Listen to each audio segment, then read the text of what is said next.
As you know, the Meat Eater Live Tour is on April 23rd through May 5th. Chances are in a town near you. What you may not know is you can win tickets to each of these events just by going to a backcountry hunters and anglers pint night. There's going to be a pint night in each of these towns: San Diego, Salt Lake City, Tempe, Anaheim, Boise, Sacramento, Missoula, Portland, Tacoma, where you can compete in Meat Eater trivia and win not only tickets to the show, but a chance to be on stage with all of us. So get your butt to a pint night, and we'll see you on stage.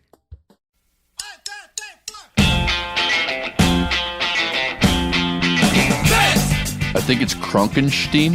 Kronkenstein. Is it Rammstein or Ramstein?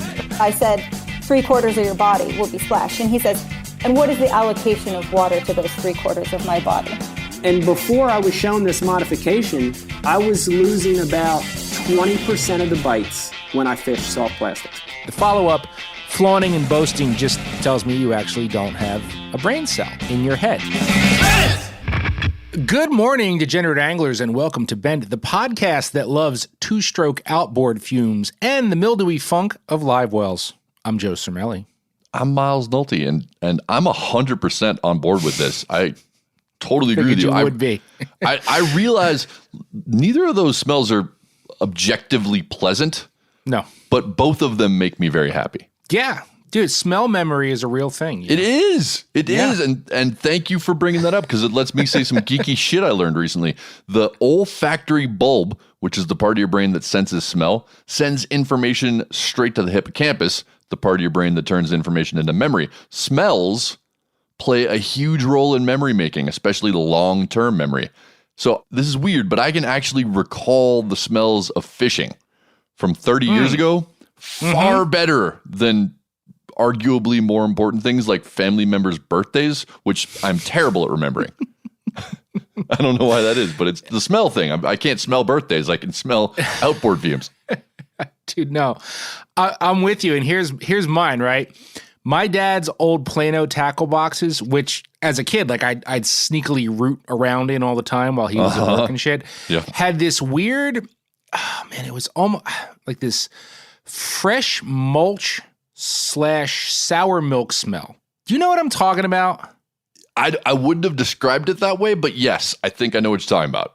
Yeah, like I've smelled it many times in many other tackle boxes over the years, and it usually happens, I guess, when like wet lures are put away, or and then that box isn't opened again for a very long time.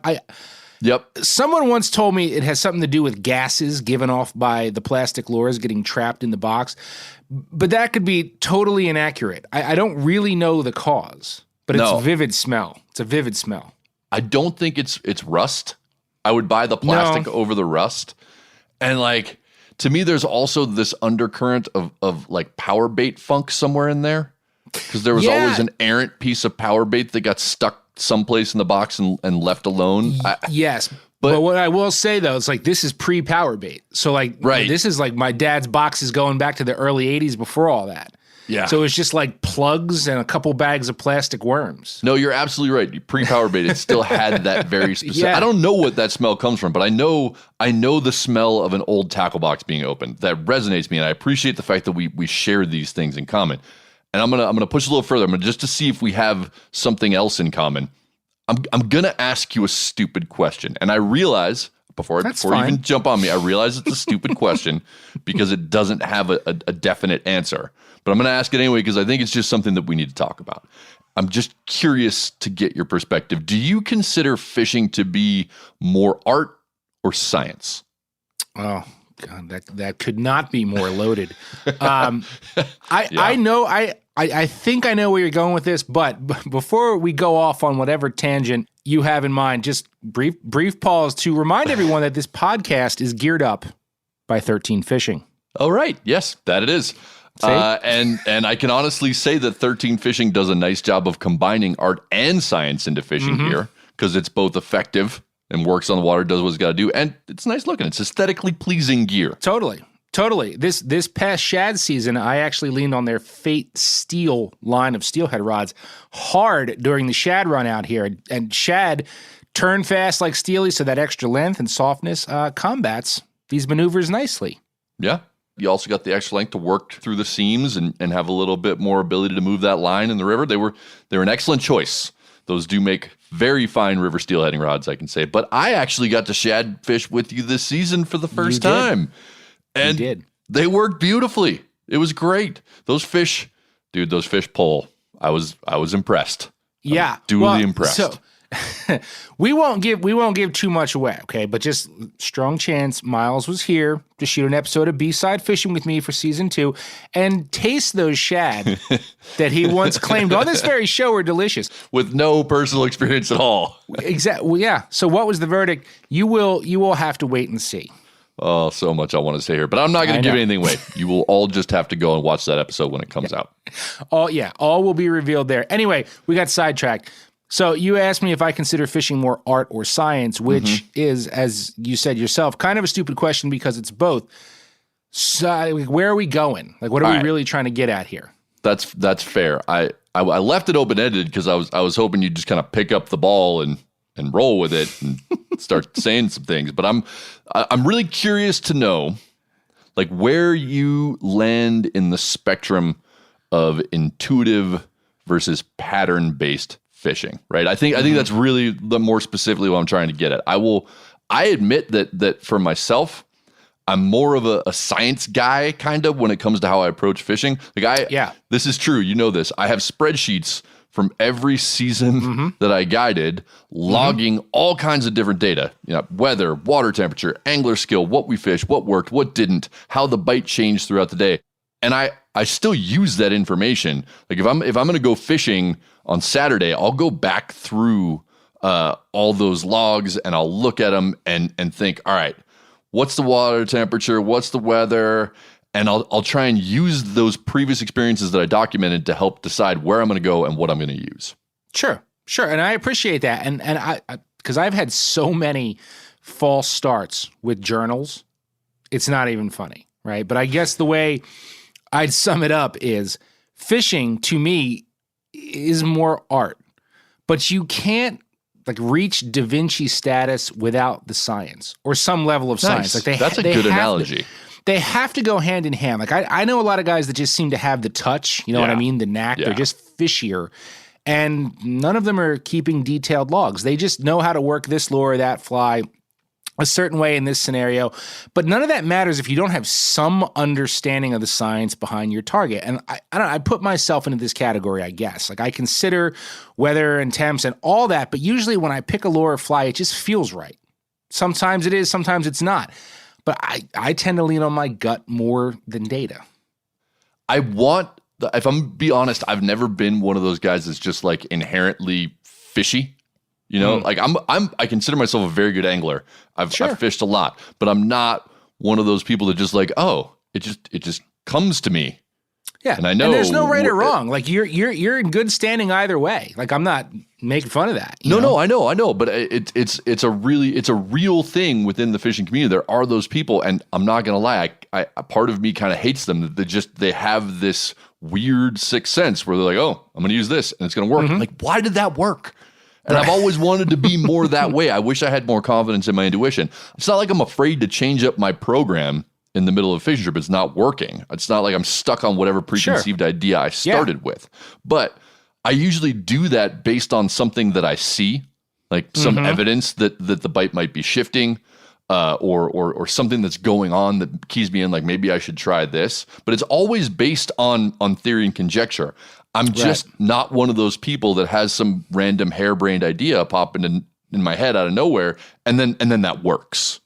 See, every time I try and make that happen, like I'm like, well, today I'm going to be doing something that doesn't seem to make sense because it works for everybody else. I just get blanked, and then I'm frustrated, and then I go back to what I think based on evidence, what I think should be working. Yeah. And in fairness, I end up there a lot too, but I find it more satisfying when the wild card produces.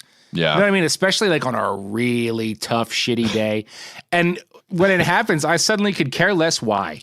You know what I mean? Like in the spring, as an example, like when the water is still cold, like I know I should be fishing a jerkbait for smallies. But in times of desperation, when everything that should isn't producing anything. Like I've thrown on a jitterbug and just been like, I don't know, why not? Nothing else has worked. And then like it gets trashed.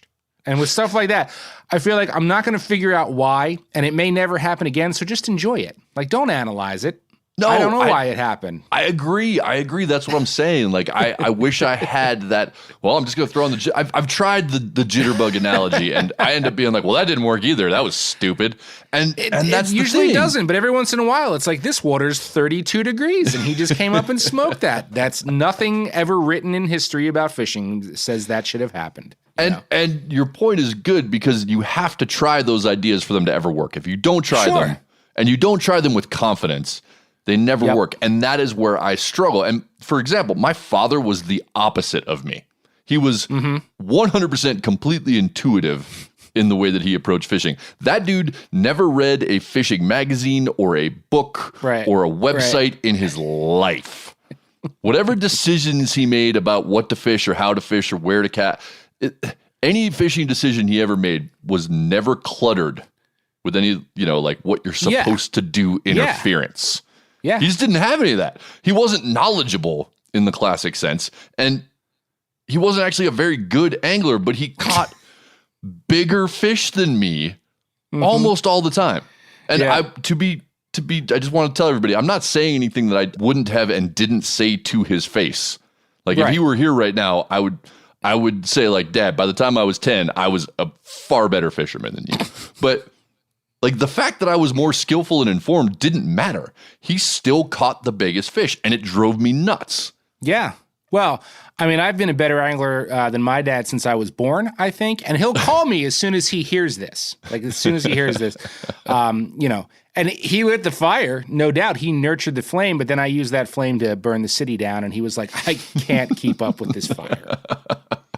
It's just too much fire. The fire's real. But that's another story for later. Anyway, we're going to start things off today with the Smooth Moves about an unnamed famous person whose approach to fishing would most definitely skew towards the scientific approach. Why did you do that? Why? Why did you do that, Terry? Oh my God.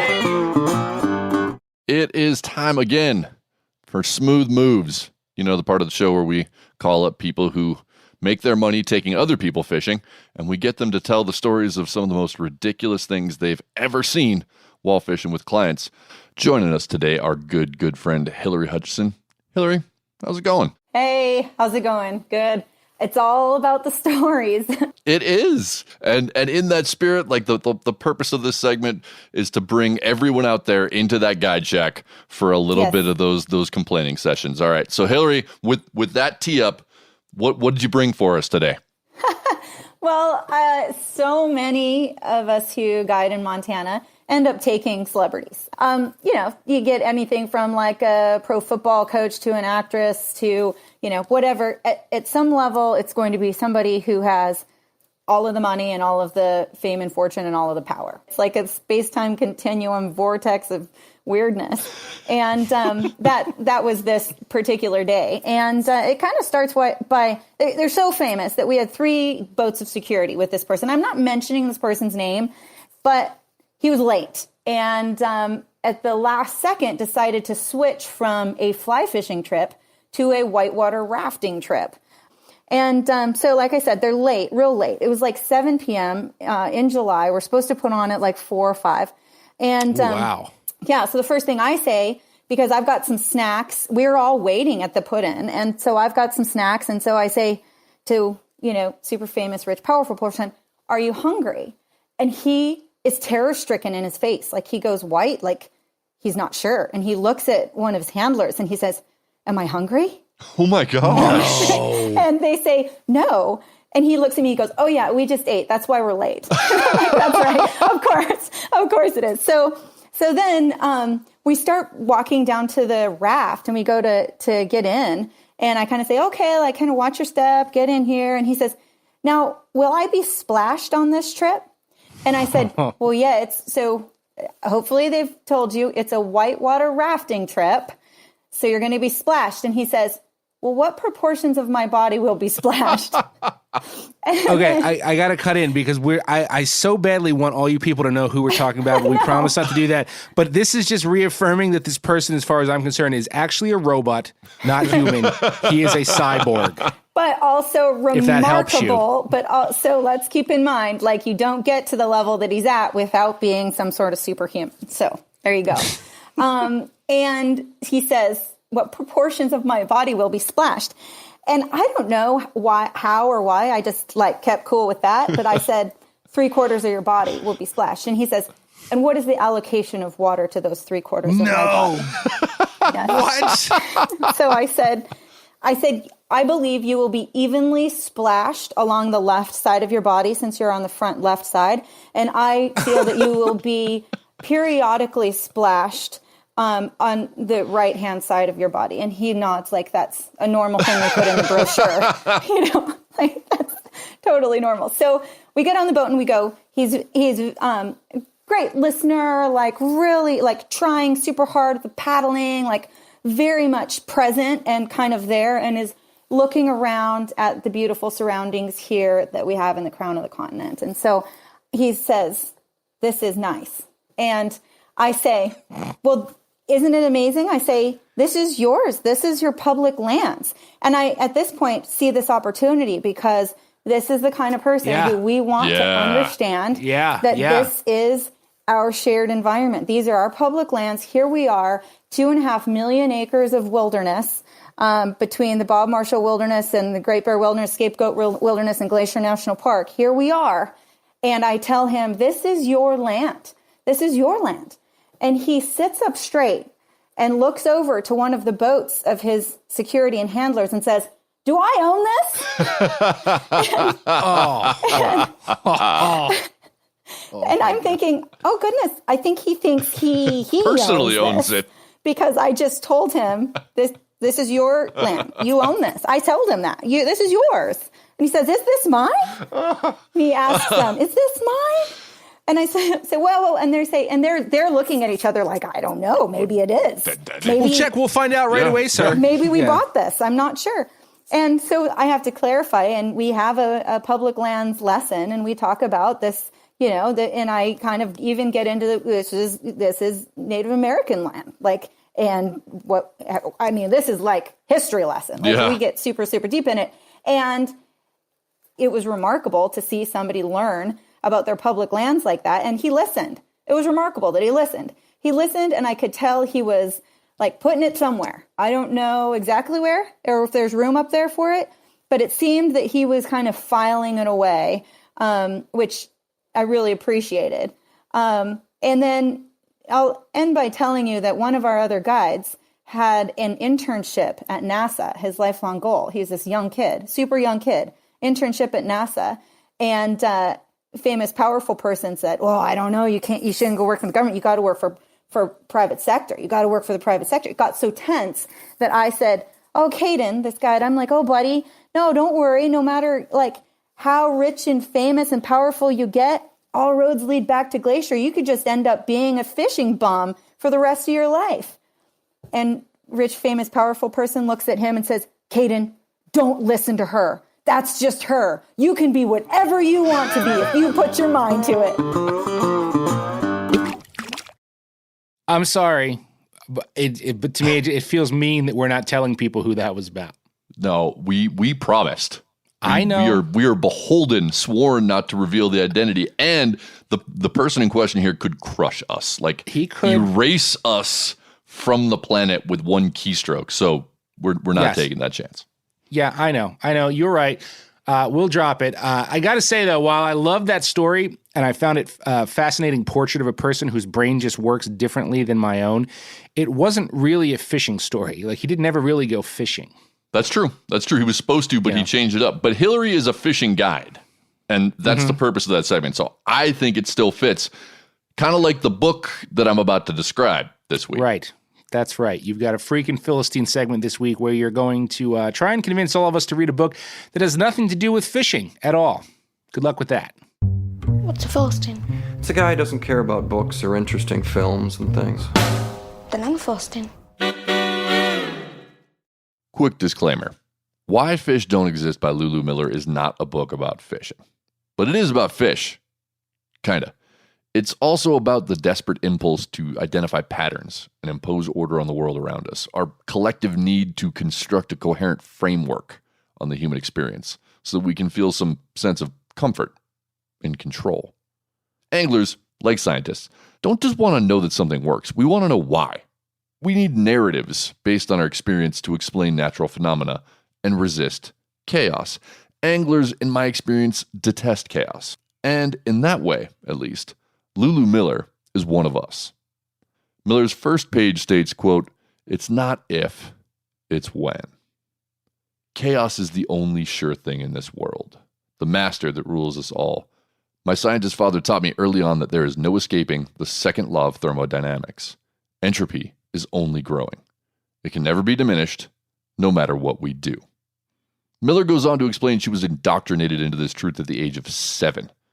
Standing on a picturesque seaside dock during a family vacation, she asked her father the meaning of life.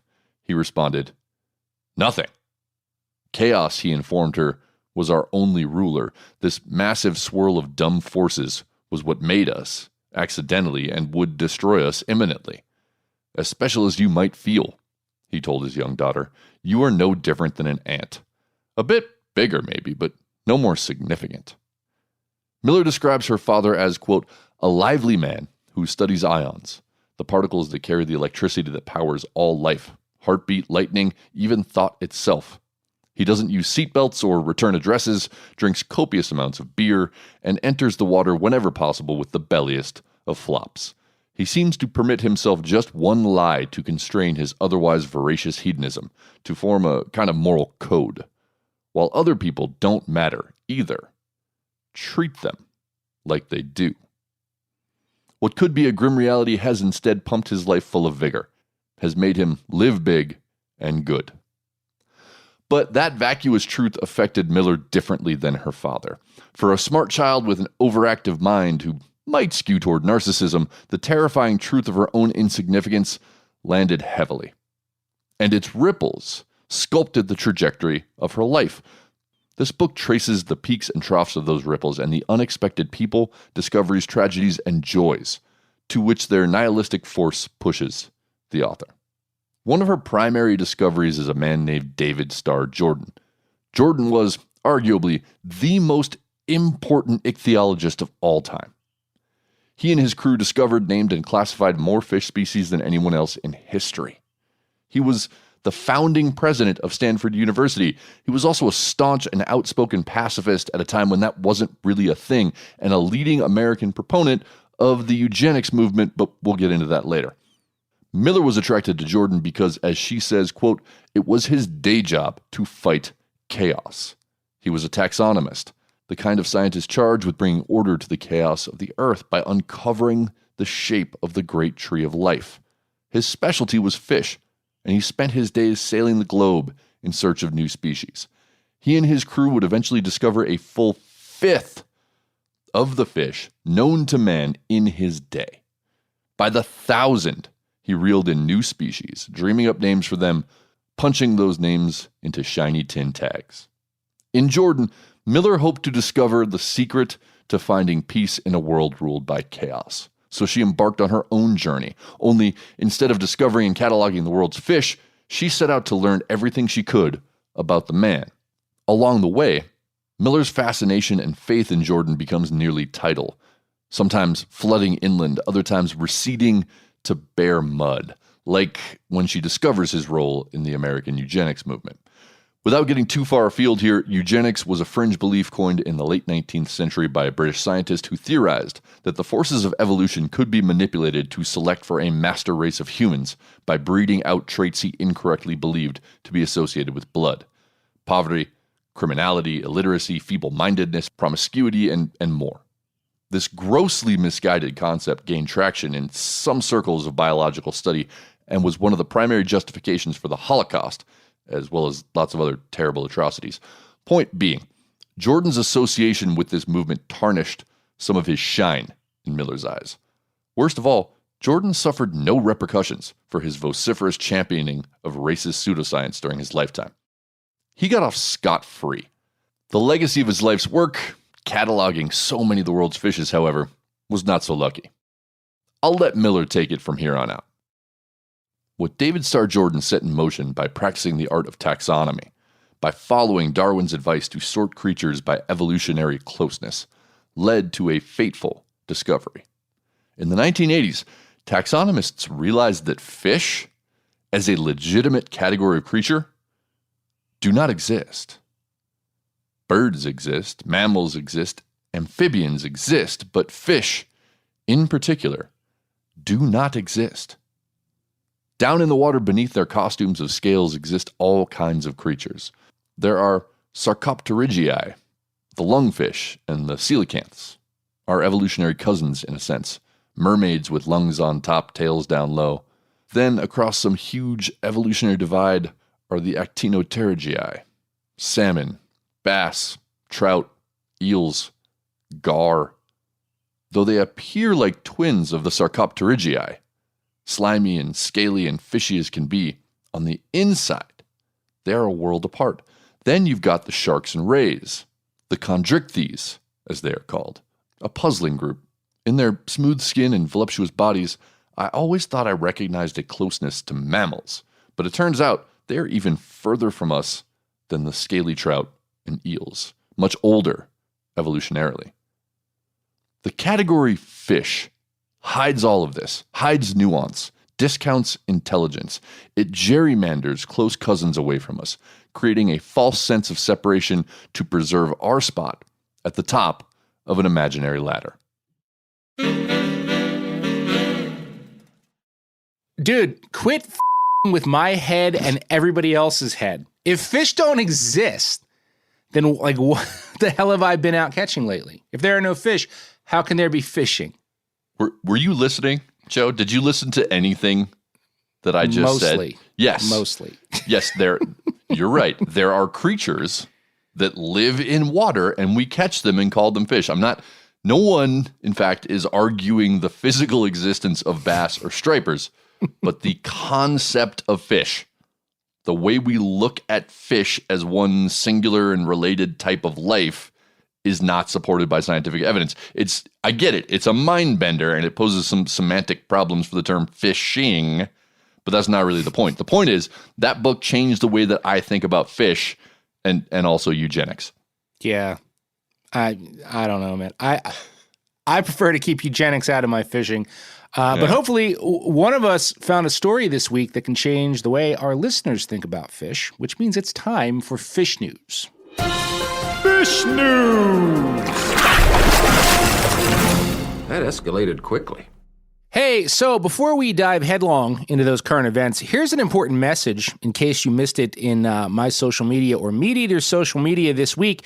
The final episode of season 1 of B-Side Fishing dropped this week and is sort of I will call it like a wrap party bonus. We're giving one lucky winner every single 13 fishing rod and reel that you saw me use in season 1 of B-Side. That is correct. Yes. But I want to clear. I got to clear one point up there. Don't think Joe's gonna just jam like a box full of the actual beat up gear that he's destroyed and mail it to your house. Good point. We're kind of low rent on this show, but we're not that low rent. No, you're actually going to be getting like brand new, never used versions of all the rods and reels that were featured on camera. But it's new stuff, not destroyed stuff. Indeed. And all total, right? That's about 1,100 smackers, 1,100 clams worth of tackle in one shot. Now, in that mix will be their heaviest Omen Green and Prototype TX saltwater spinning rod and reel, which I used to smash those mahis in episode 1. You're going to get an Omen Black spinning rod and a smaller Prototype X. I use those to chase pickerel. And a Frankenstein bait caster matched with a big old Concept A3 low profile reel. That's what you're getting here. I think it's Kronkenstein. Kronkenstein. Is it Rammstein or Ramstein? Yeah. No, that's the one. The Kronkenstein was what you used in the final episode to hammer on the ugly but delicious tog, right? Yes, it was. And it was actually a really perfect outfit for light tackle togging because I was using jigs and it paired very well with tog jigs. However, I'm going to go out on a limb and say whoever wins that, strong chance they're not going to be using it for tug. Just maybe, you never know, but I doubt it. And that's okay, because really what that outfit is killer for is swim baiting, right? It's a great swim bait rod and a heavy crankbaiting outfit. Great for bass. I plan to use mine for snakehead frogging, and you could probably hurt, some pike or salmon with it too. It's a really good combo. I used it for pike. Actually, for swim baits and crankbaits for pike. So I can vouch for that. The question now, of course, is how do you win this glorious package of rods and reels? It's a good question, yes. Head on over to themeateater.com/fish and look for the pop-up to enter. And be quick about it, because you only have till May 11th. That's before right. time runs out. Best of luck. I hope you win. And that's, I'm talking about the royal you, the editorial you. I just want a bent listener to win. But Me too. That's what I want. But in the meantime, let's move on. Let's see who wins fish news. Yes, let's. And remember, this is a fierce competition. Miles and I do not know which stories the other guy is bringing to the table. At the end, our audio engineer, Phil, will pick a winner, assuming he's not out fly fishing for basking sharks in Guam. I know he takes 1 week a year off to do that. Anyway, it is your lead off, my friend. Get us rolling here. All right. I'm going to start with a story that's still developing, but we got to cover it because it could impact one of the most popular fisheries in North America. It appears that the walleye population in Lake of the Woods may be in trouble. Earlier this week, the Canadian Broadcasting Company published an article reporting that the Ontario Ministry of Natural Resources and Forestry is concerned about the number of walleye they're finding in spring netting and creel surveys on the big lake. The potential bombshell in this, however, is MNRF's claim that recreational harvest on Lake of the Woods is above the level of sustainability. The ministry does note that commercial and subsistence harvests are also allowed on the lake. According to the CBC, MNRF is currently working with the Lake of the Woods Fisheries Advisory Council to develop a new recreational walleye management plan. The details of that plan have not been released, but could include altering bag and slot limits and changing the walleye season.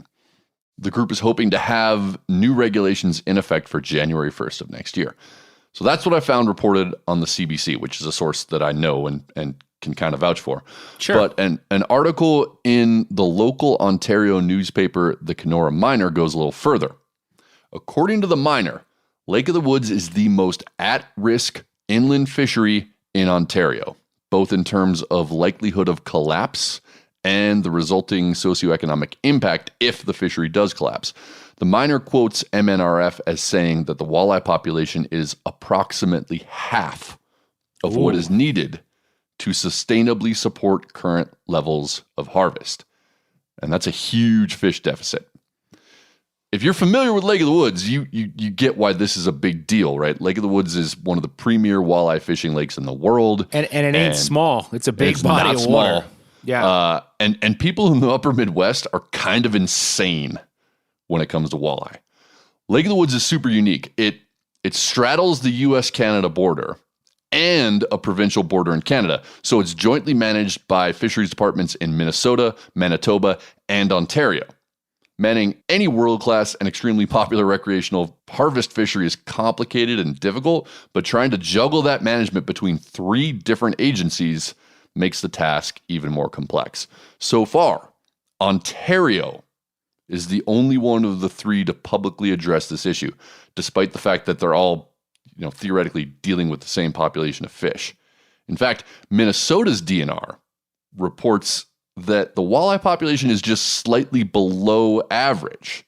And that's an average dating back to 1981. I'm just gonna do a quick foreshadowing. We did not cross over on stories, but we came close. And my story, we're gonna talk some walleyes today. Go on. This is so great. much walleye today. It's the walleye time of year. So the Minnesota DNR cite high harvest levels the past 2 years and weak recruitment from 2015 through 2017 as factors for slightly lower levels of harvestable size walleye. But nothing reported by the Minnesota side comes close to the dire predictions from their counterparts on the northern border of the lake. Now, this is all concerning from a fishery perspective, just for those of us who care about fish. But the real challenge here will be the economic variables. Walleye fishing on Lake of the Woods is like, it's hard to overstate how popular it is. And ice fishing in particular is like, it's one of the places to go, and it gets more popular every year. Yep. On the Minnesota side alone, recreational anglers harvested over 500,000 pounds of walleye in 2019 in about 3.5 million hours of fishing. Though the numbers for 2020 aren't out yet, they're predicted to be significantly higher as more and more people got out fishing last year for the COVID thing. Though I couldn't find comprehensive figures for the economic value of Lake of the Woods fishing, Ontario estimates that the province brings in $112 million from anglers, and I think it's safe to assume that Minnesota's numbers are comparable. Changes in management could help maintain that walleye population, but would most certainly hurt fishing-related businesses, which, at least on the Canadian side, have already taken a major hit from the travel restrictions. Things get even more sticky if regulations get tighter in Canadian waters, but not on the U.S. side, where anglers are currently allowed 4 walleye per day. Now, Minnesota has historically shown a willingness to tighten restrictions when walleye populations struggle. The famed Mille Lacs, once the premier walleye harvest fishery in the state, now has strict regulations and harvest caps, allowing anglers just 1 fish per day in a very narrow slot. And they close down all walleye harvest once a predetermined threshold is reached, which sometimes happens even before open water fishing begins. Though Minnesota DNR has imposed these kinds of draconian restrictions in the past, they might be wary of doing it again. Aggressive management on Mille Lacs has maintained the trophy walleye fishery, but the limited ability to keep fish drove many walleye anglers elsewhere and has harmed local businesses. And the result of that has been a whole lot of anger and frustration aimed at the DNR. So this is one of those stories we're going to keep an eye on. It's almost impossible to overstate Minnesotans' passion for catching and eating walleye. I cannot express what a big deal that is. And to be fair, it's not just Minnesota, but like all over the upper Midwest and parts of Canada. It's like a religion out there. Yes. I personally don't get it. I don't get the religion, but I'll say it again. I don't understand the walleye obsession. Walleye fishing it's usually trolling or jigging. Not always, but usually trolling or jigging. And I consider those to be some of the most boring ways that you can fish. Walleye, like, they don't bite that well. It's usually like a timid bite, and they don't fight. It's a dish rag. They don't fight. I would fish smallmouth over walleye every single 1,000 million %. Every time. And finally, I'm going to say one more thing here, and this is what's going to get me some hate mail. Walleye are not as good to eat as people make them out to be. Ooh, once you Miles get rid of the bones, Miles said that. Once you get rid of the Joe bones, didn't say that. Pike taste just as good as walleye, and perch are better. There, I said it. That's what I think. But I'm alone in this. I'm in a small minority, and I get how important these fish are. Okay, well, so we're gonna reserve banter because I'm not kidding you, man. Like, for a second, I thought we crossed over, but we didn't. But my first story is gonna go. It's just hand in glove with this. Like, it's almost like a continuation of this. And I'll just kick back and remind everybody, we recently had Jay Siemens on the show for Smooth Moves. And, Jay lives in Ontario. And during that conversation, we also touched on our lack of ability right now as U.S. residents to visit Canada to go fish due to COVID. And matter of fact, the province of Ontario where Jay lives just recently got thrown into a very, very strict lockdown because it seems the COVIDs are flaring like a pack of hemorrhoids up there. And not only are Americans still not allowed to visit, you can't even cross province borders within Canada right now. So if you live in Quebec, you can't go to Ontario. And we've certainly touched on how these restrictions are hurting Canadian fishing operations. But what I've never considered was the impact this border closure could have on U.S. fisheries, not until I found this story on the website of Minnesota's Twin Cities Pioneer Press. Now, you just talked about Lake of the Woods. Its neighbor, like they're practically touching, is Lake Vermilion. Okay. Yep. Way, way up at the tippity top of Minnesota, real close to the border.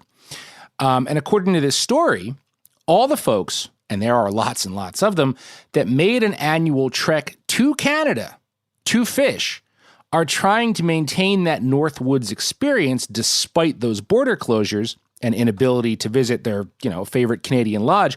So what's the next best thing? Fishing and staying at U.S. lakes that are as far north and close to the border as possible, right? So the lodges and motels and such around Lake Vermilion have seen such an uptick in visitors since the pandemic started that people in the community are genuinely concerned that that lake is going to get overfished in 2021, particularly the walleyes, because like we just talked about, that tends to be the draw. That's what people hop the border for, fill those coolers, right?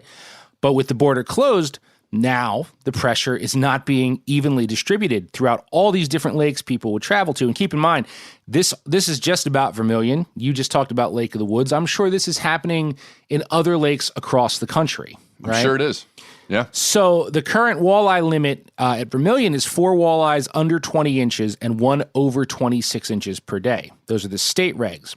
And it doesn't appear that Minnesota's Department of Natural Resources is going to change that. And I have a better perspective on that now because you mentioned that they were with Mille Lacs, they were sort of like, ooh, man, maybe we shouldn't have done that. Like there's some hesitancy there. I mean, that's a whole, we could do a whole fish news on that, man. It is a deep, dark tale, but there are some pissed off people. Right. It's very twisted. But right now, DNR is not looking to change that. But the Vermilion Lake Association is stepping up to thwart possible long-term impacts. And they've created a coalition of fishing guides, resort owners, local businesses, and even the local Ojibwe tribe to ask anglers to keep only 2 walleyes per day instead of the legal limit of 4. Now, this is voluntary, of course, right? Right. They're trying to convince anglers to keep only 2 walleyes between 12 and 18 inches, no trophies, 5 crappies instead of the legal 10, and also not to keep any bass or muskies at all. And the Lake Association has been passing out hundreds of laminated cards all over the area, hoping it will get anglers to adopt these voluntary bag limits. Now, again, tying back to your story, man, this could be a hard road for multiple reasons. One being that the high walleye bag limits have been touted for years by these resorts and businesses. People want to go there because they can keep a lot of walleyes. Yep. So this was a huge selling point. And it's not easy to change minds. But again, to go back to Minnesota DNR, right? They're not really fully on the side of this coalition. And here's a quote from the story. Edie Everts, Tower Area Fisheries Supervisor for the Minnesota DNR, said the agency supports the effort to release more fish, but she said the lake's walleye population is not in any immediate danger, even with more anglers catching more fish. Test netting in recent years shows the lake's walleye population to be robust, she noted. She says, yes, we're seeing more pressure on Lake Vermilion, but the walleye fishery remains very healthy. We believe it could sustain a higher harvest for a few years without any issues. But we're never going to disagree with someone releasing a fish if they want. So, again, you're saying Ontario looking at Lake of the Woods is like, whoa, big problem here. It's Minnesota going, I don't think it's that big. We don't see a problem. So they're saying the same thing on Vermilion, which is like the next door neighbor of Lake of the Woods, right? So, I mean, it's a great experiment in terms of self-regulation, and the way I see it, I'm sure you too. Cutting back a bit until things on the COVID front and the visitors normalize even more, it's not going to hurt. Certainly can't hurt anything. But I mean, I hate to say it, I don't put that much faith in tourist anglers. I just don't. I see this here with stripers. Like these guys complain, we need to protect them. But then they take their boat's limit because it's like, well, this is my one trip a year. Like, yeah, we should protect these, but like, I'm just coming out twice a year. Like, it's me the keeping NIMBY some thing. doesn't matter. It's the same thing as that. It's like, well, no, we gotta come up with good management solutions, but not near me. So don't make it affect me and my experience. Exactly. So, I'm glad you did that story because listening to that, it's like, man, there's a lot of similarities, a lot of interesting connections here going on between these two. You got one that they're saying whistleblowing saying the walleyes are like really, really down. And then you've got concerned citizens saying, we don't want our walleyes to be down. And DNR going, no, they're fine. You could totally whack them for a few more years. It won't matter. So I'm gonna tell a quick story here. Yeah. That maybe it won't solve this problem, but just something for people to chew on. To follow up on my claim about the palatability of walleyes. So when we were filming last season of Das Boat, we went up to Red Lake, which is another very famous Minnesota walleye fishery, and we targeted eater size, meaning smaller sized freshwater drum. Right. And sure. all the local walleye anglers were like, those things are gross. They're slimy bastards. That's where we got the title for that episode, Slimy Bastards, because literally that's what they called them. So this didn't make the episode because we just did it kind of on our own, but we had our resident culinary expert, Danielle Pruitt, fry up a chunk of walleye, a chunk of crappie, and a chunk of freshwater drum, seasoned and cooked exactly the same. And I did a blind taste test with 3 local hardcore walleye guys who were convinced they hated drum. They all, in a blind taste test, picked drum as their favorite of the 3, crappie second, and walleye third. No way. Swear to God, that happened. And did they all assume that their favorite was the walleye? Of course they did. Wow. So I'm saying this is a small sample, not a lot of evidence, but I have some evidence to suggest that the love for walleye is as much cultural and nostalgic as it is actual. Yeah. Fair. Yeah. So there you go. A lot of walleye talk this week. As you know, the Meat Eater live tour is on April 23rd through May 5th. Chances are in a town near you. What you may not know is you can win tickets to each of these events just by going to a backcountry hunters and anglers pint night. There's going to be a pint night in each of these towns: San Diego, Salt Lake City, Tempe, Anaheim, Boise, Sacramento, Missoula, Portland, Tacoma, where you can compete in Meat Eater trivia and win not only tickets to the show, but a chance to be on stage with all of us. So get your butt to a pint night, and we'll see you on stage. I'm going to hit some walleye here again. Bring it on. More walleyes. We're gonna talk walleyes. That's not all I'm going to talk about. I don't know what's going on. Maybe it's like we've been talking about, this combination of more people getting out fishing, and the fact that, unlike what we were saying, some fisheries are in really good shape right now, but there are a lot of state records getting broken this spring. And like so many that I really took note. So I'm going to do a quick big fish rundown. Because a records montage? Yeah, records montage. Because I like it. There are a lot of them, and who doesn't want to talk about big fish? So first, again, sticking with walleye, North Dakota has a new state record, and I'm going to butcher some words in this one, so just everybody deal with it. Jared Shipkowski, he's not Polish, landed a 33-inch, 16-pound, 6-ounce walleye. He just spit out his pierogi. He landed a 33-inch, 16-pound, 6-ounce walleye trolling crankbaits on a Missouri River reservoir called Lake Oahe, I think. It's a hell of a fish, but Shipkowski didn't break some long-standing record because the previous record got set just 3 years ago.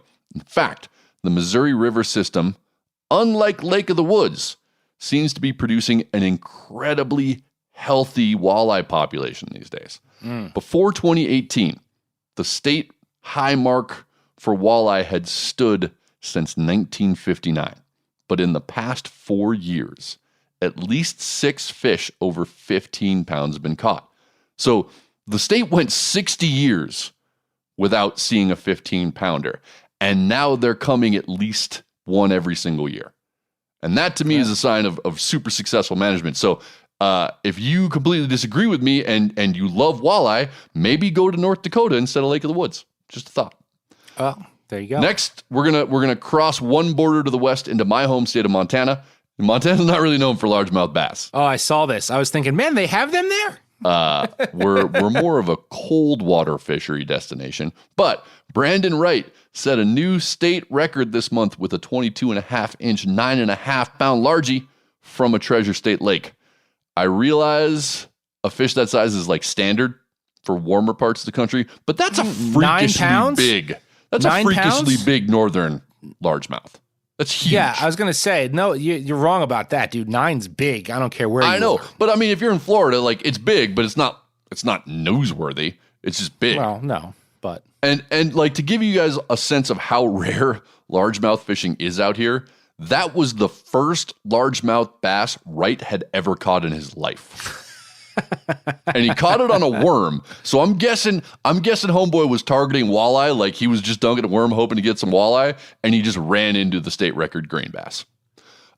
Good for Moving him. over to Missouri, it's a good year for gar. Devlin Rich caught a new record spotted gar, weighing in at 10 pounds, 9 ounces back in February. And last month, Anthony Schur set the new benchmark for long nose gar in the state at 32 pounds, 10 ounces. There's a heartwarming angle to this fish. Schur had a good friend pass away recently, and that friend's wife called Schur to break the news and asked him to go out that day and catch a fish in his friend's memory. Schur and his girlfriend were crappie fishing when they saw this monster gar, and they actually managed to catch it. He's now going to mount the fish in honor of his deceased fishing buddy, which awesome. That's a great story. Yeah. And finally, this one isn't actually a technical state record, but it's a hell of a fish and a good story. A U.S. Fish and Wildlife Service sampling crew caught a 240-pound lake sturgeon that stretched to nearly 7 feet in length and 4 feet in girth. The fish was caught in the Detroit River, a notoriously noxious waterway that still somehow maintains a relatively strong annual spawning run of sturgeon. This particular fish is estimated to be over 100 years old, which means this fish has personally seen the progression of that river from like a relatively pristine waterway to an industrial cesspool to its more recent rebound in the wake of the Clean Water Act. That fish has seen some shit. Yeah. Literally and figuratively. Literal shit. And figurative shit. Yeah. Also, until reading this story, I didn't realize that the Fish and Wildlife Service sampled sturgeon by catching them on rod and reel. I didn't know that That's how either. they sample it, meaning that those fisheries techs literally get paid to go fishing for sturgeon. I'm sure they don't make much, but still, like, that's a sweet gig. That's a B-side, dude. Detroit River Sturgeon. I got to hook up with them. Yeah. How do I become idea. a volunteer on that boat? Guys, if you're listening, you know where to find us. The thing I found most impressive to that was, I'm sorry to say it, but just the Detroit River part. It's like, really, man? Like, that's incredible. I've seen the Detroit River, and I know it's better than it used to be, but it's like, man, that fish, like you said, has 100-year-old fish. It has seen the It's seen everything. Dirtiest of the dirt Yeah. in that river. So very impressive. Is that all your records? You That's done it. with records? That was it. I wrapped it up with the sturgeon. Good. Let's jump from fish records to criminal records. How about that? Oh, nice. Banger. Right Nice. there. Right there when you least expect it. I actually scrubbed a story I had ready to go to quickly sub this in. And I have listener Justin, it's either Dare or Dare, I don't know, to thank for it. And a few of you guys actually tipped me off to this last weekend, but Justin was first. So he's getting the shout out. So I don't know if you saw this, but there is a viral photo making the rounds on social of some clown in Florida bear hugging a juvenile tiger shark, lifting it out of the water. And the setting appears to be I missed this one. Yeah, so the setting appears to be in one of Florida's freshwater spring rivers. You know what I'm talking about, right? Like it's very narrow and shallow, crystal clear. And in the background of this are families swimming and tubing and paddling. Okay. And the kid holding it looks exactly like Jeff Spicoli. And I feel like this is now the second or third time I've said someone from a Florida story looks like Jeff Spicoli on Ben. It's irrelevant. So obviously at first glance, you're wondering, did this tiger shark swim up this river where it may have injured these folks recreating? But nay, look closely at the dead or very near dead tiger shark, and it's got a rope around its tail. Now, when Justin first sent this, he only had a few social media posts to forward. I think it just happened last Saturday evening. This was in the Chassahowitzka River on Florida's west coast, locally known as the Chaz. And the posts he sent were from onlookers describing the scene. And what they said was a larger boat, which can be seen in other photos that eventually surfaced, motored up the river, dragging this barely alive tiger shark on a rope. And some people, including Spicoli here, jumped at the chance to pose with it, but most people were like kind of pissed off and a little bit horrified and started calling FWC real fast. So what I don't know is exactly how far away these yahoos with the shark had to go to bring it to where these photos were taken. But regardless, what I had initially told Justin was to let me know if this becomes sort of real news. Like right now, it's just social media chatter, but perhaps this will develop further. And sure enough, a couple days later, Justin hits me back with a link to Fox News Tampa, and it's game on. Okay, so according to the story, witnesses say that they saw this crew of asshats capture the shark. Now, I don't know who saw them capture it or where. It doesn't say exactly where that was. And then they dragged it to this section of the river with the spring where people swim. And an onlooker quoted in the piece says people were tormenting the shark and using it as a photo prop. And this is directly from the story. Several concerned citizens called the Florida Fish and Wildlife Conservation Commission. It's illegal to harvest tiger sharks in Florida waterways. FWC says it is aware of the incident and is investigating. Then late last Monday, the agency noted it issued 2 notices to appear to the individuals allegedly involved, though they did not publicly identify them. And another news story that followed up said they're going to be charged with taking a prohibited species out of the water. And they have court dates per Fox News and will be facing second-degree misdemeanors. And really, there's not much to say about this other than this is just like asshole behavior, right? Like even if you found the shark dead, which I doubt, it's still a species you can't meddle with. And for the life of me, like in this day and age, I cannot figure out why people do shit like that, like knowing it could end up on the internet, or maybe even in this case, hoping it ends up on the internet, and then you expect absolutely no consequences. And this isn't the first time that something like this with sharks has happened. Do you remember there was a video from Florida, 4 or 5 years ago, dudes dragging a shark backward behind a boat, running it wide open, right? Yeah. It made its rounds. It was all over the internet, made its rounds. They all got nailed, as they should have. But I just can't get my head around doing these things, videoing it, or taking a shark to a spot loaded with people who all have phones with cameras, and just saying, it's all in good fun. This will be fine. Like the acts alone are one thing, but the follow-up, flaunting and boasting just tells me you actually don't have a brain cell in your head. Look, there's not much to say on this. I think you covered it. This is why shark fishing and Florida both get a bad rap. Yes.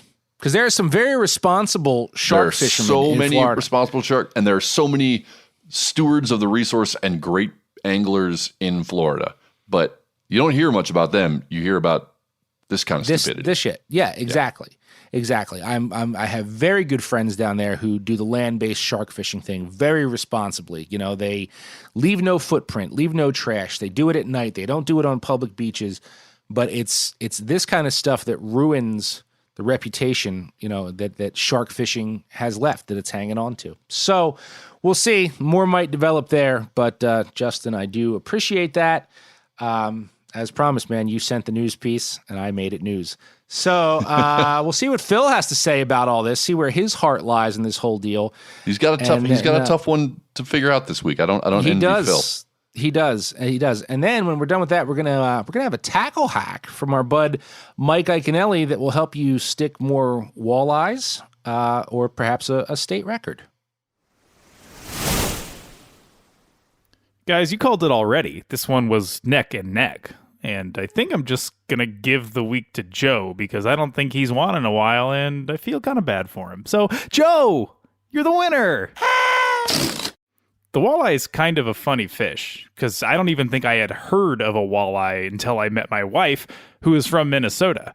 And to her, the walleye was seemingly the only fish that existed. I mean, this isn't going anywhere. I don't really have a point or a joke here. I just had that one single thought about walleye. How are you guys? You guys doing good? The kids good? Kids healthy? Awesome. Glad to hear it. I'm getting hacked. It's coming from inside the city. Fight the planet! It's time now for our very irregular and unexpectedly useful segment, Tackle Hacks, where we ask talented people for legitimate fishing information instead of peppering them with stupid questions or asking them to make fun of their friends and clients. Today, we have the one and only Mike Iaconelli with us, so put down your Nintendo Switch, grab a pen, and take some notes. Mike, appreciate you being here again, man. Always a pleasure. Thanks, guys. Yeah. So I know you do a lot of this kind of thing on your own channels. Like, I don't know, it seems like every time I check in there, you have some kind of a tip or suggestion, and I look at it and I wonder, like, damn, why have I never thought of that? You're just a font of fishing info. So without further ado, please lay a bit of that on us and the listeners. Sure. Yeah, and I do love it. I've loved this aspect of fishing since I was a kid. You know, you're always trying to build a better mousetrap, find something that'll catch more fish. There's a lot. I couldn't think of a good one that would be really, really good until I dumbed it down. And I want to give you a real easy one that has put so many more fish in my boat, especially when we're talking about bass fishing with soft plastics. It's a modification that you can make to any brand of hook you're using on your soft plastics. You could make the modification on a round bend, an extra wide gap, a straight shank, a flipping hook. Doesn't matter. So style of hook, none of that matters. And the tip's easy. It's bending the point of the hook off of the eye of the hook. It's offsetting the point from the eye of the hook. You know, and before I was shown this modification, I was losing about 20% of the bites when I fished soft plastics, right? Whether it's a worm, a soft stick bait, a lizard, a tube, didn't matter. I would lose about 20% of the bites. I'd get the bite, I'd set the hook, I'd come back empty. And, you know, when I started making this modification, it changed that ratio. And now I miss very few bites. And it's simple. By taking the point of the hook off of the eye, when you have that forward pull pressure, that pull point, and you set the hook, instead of the point of the hook being straight in line with where you're tying it, it's offset. I like to call it about 3 degrees. Doesn't have to be perfect. 3 degrees set off to the right or left. It doesn't matter if you bend left or right. But when you offset it from the eye of the hook and you apply that upward pressure, sideward pressure, it makes that hook go in easier and more of a positive hookup, a positive hook set, right? You get more meat is what happens. So easiest way to do it is get your pliers, get your needle nose, grab the point of the hook, but not on the point itself, but where the hook bends up to the point. Grab it with the needle nose and just turn it left or right 3 degrees. That simple little modification has put so many more fish in the boat for me. It's won me tournaments. It goes from being, 75% in a day to 95 to 100% in a day, from hookups to landing fish. So turn the point off of the eye of the hook when you're fishing soft plastics. It's an amazing tip, and it makes me feel like slightly dumb, because as a saltwater guy, I'm very familiar with offset hooks for offset bait hook fishing. Points, yeah. Yet, do I ever make that tweak when I'm fishing freshwater? No, I have not.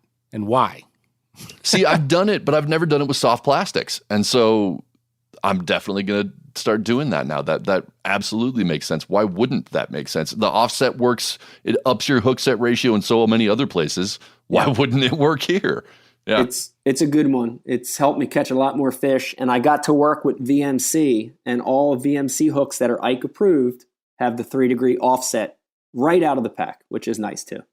Nice. Well, I'm going to go pick up a pack of those right about now and try that out. I hope you guys will do the same. But remember, like Ike was saying, you could just retrofit the hooks you already have. You don't have to buy new stuff. So we love that kind of hack.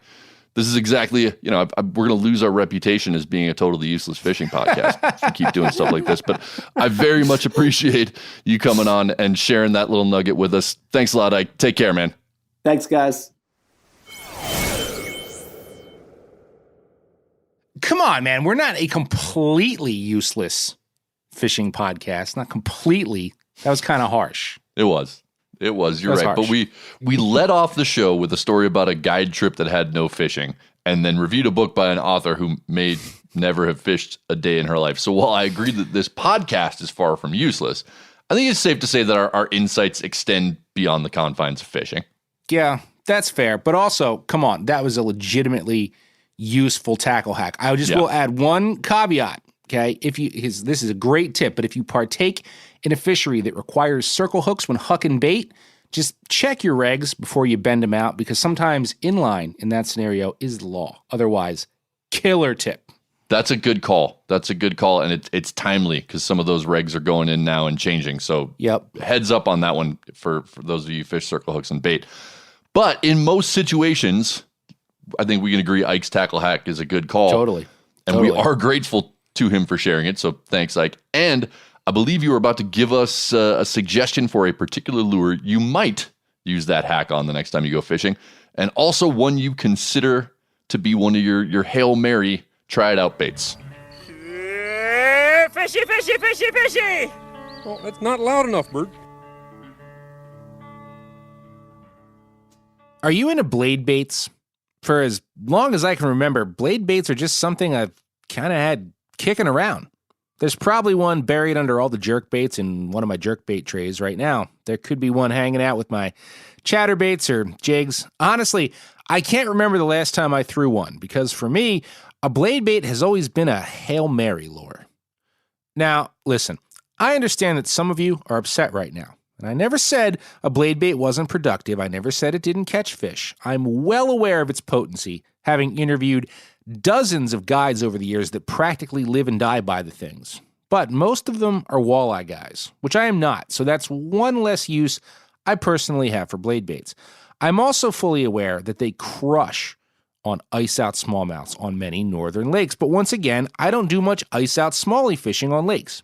Blade baits, like the cicada, blade runner, and steel shad, were simply not staples in the fishing scenes where I grew up, but I always wanted them to be my secret weapon, because they are, after all, elegantly simplistic and definitely classic.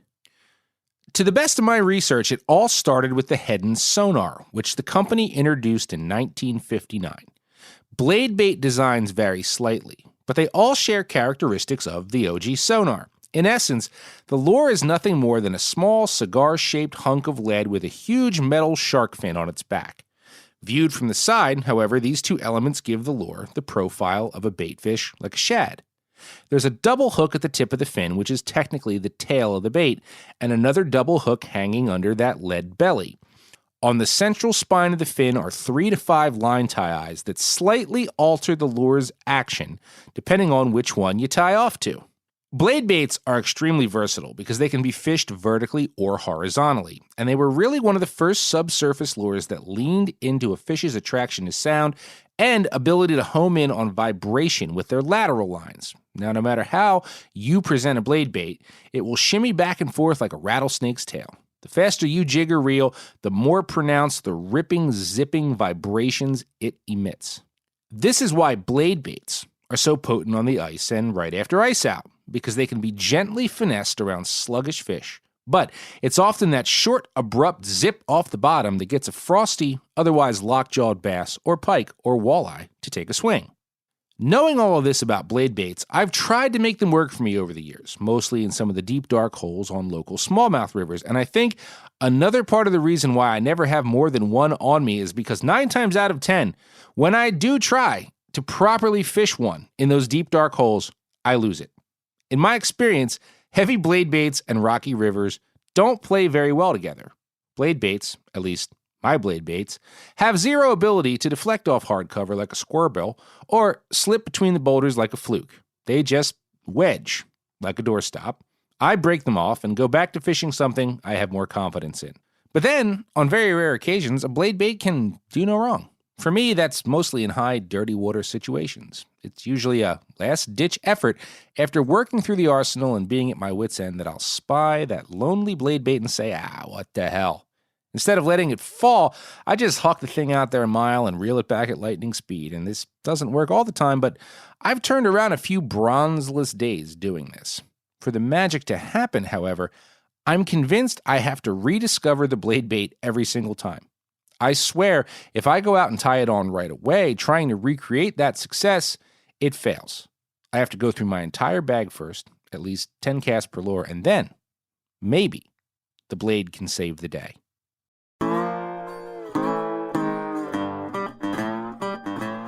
That's about all we have in this week's tour through the Fishing Museum, but we sincerely hope that you enjoyed the still life portrait Hillary Hutchison painted of a man too smart to know if he's hungry or if he personally owns the Bob Marshall Wilderness, the postmodern film of a lungfish morphing into a black Angus burger, the Greco-Roman statue of Mike Iaconelli triumphantly bending fish hooks to his iron will, and a blade bait that's not really on the cutting edge, but you should probably still have a couple.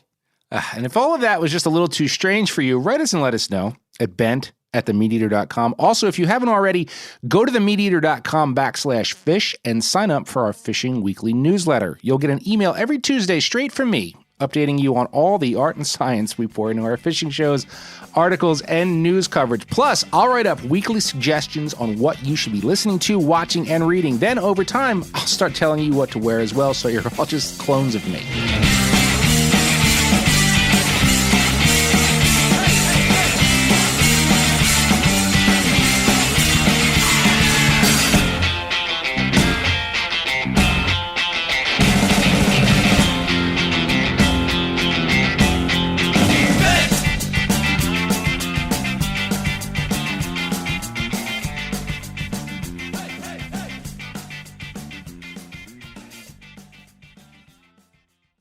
As you know, the Meat Eater live tour is on April 23rd through May 5th. Chances are in a town near you.